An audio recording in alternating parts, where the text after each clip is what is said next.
Hello everyone, we have here a radical expression. We're going to simplify. So how are you going to, Simplify this radical expression.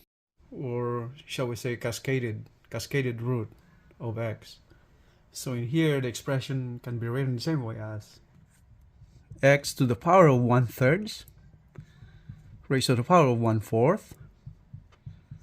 raised to the power of 1/5 times raised to the power of 1/6. And in here, all we have to do is multiply these exponents. So we ended up with x to the power of 3 times 4 times 5 and times 6.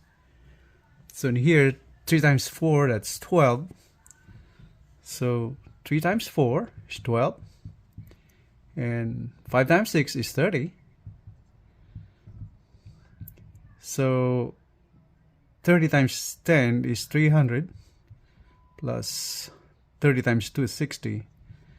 So this is equal to 360. So here, x to the power of 1 over 360. And this can be written the same way as the 360th root of x. So that is the final answer. And so that's all for now. And for those new to my channel, I would appreciate it if you can hit the like button and subscribe for more videos. Thank you very much. Thank you for watching. I will see you in the next one. Have a great day, everyone. Bye.